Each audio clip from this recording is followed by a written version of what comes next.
Be a man. Be a man.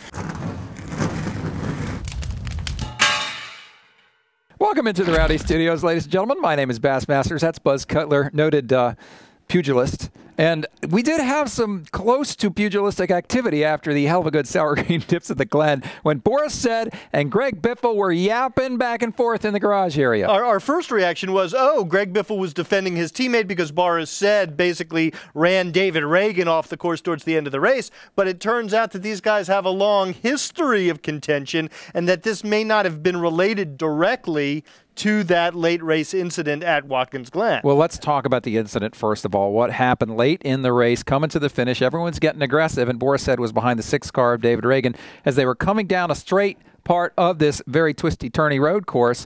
Boris wanted to get back on the racetrack. Reagan was there. Some argument maybe whether Boris could just have cracked the throttle and slipped in behind David Reagan. Instead, he hooked him, turned him into the wall. A very, very scary wreck. If you see the pictures, you'll see cars flipping and flying. Reagan came back across the track. Got David Rudiman. Got David Rudiman airborne. It was very, very scary. So a lot of emotions running high. Greg Biffle was a couple laps down, saw the whole thing, and I guess added to his frustration with Boris Said. Yeah, but Boris Said did not mince any words after the race in talking about how he feels about Greg Biffle. I'm more upset with Greg Biffle. He's the most unprofessional little scaredy cat I've ever seen in my life. He wouldn't even fight me like a man after. So if someone texts me his address, I'll go see him Wednesday at his house and show him what he really needs.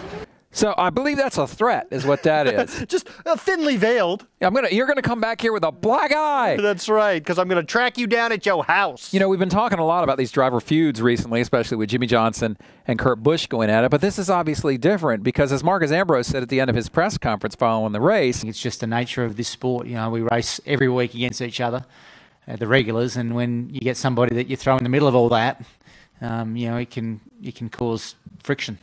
You know, Boris Said's coming in for a one-off deal. He's not a regular guy there every week. So how does this kind of feud play into it? He was not shy about saying he was going to stand up for himself. No, not at all. But here's the thing. Boris Said, when he got out of his car and had a little thing with Greg Biffle, he was wearing the helmet.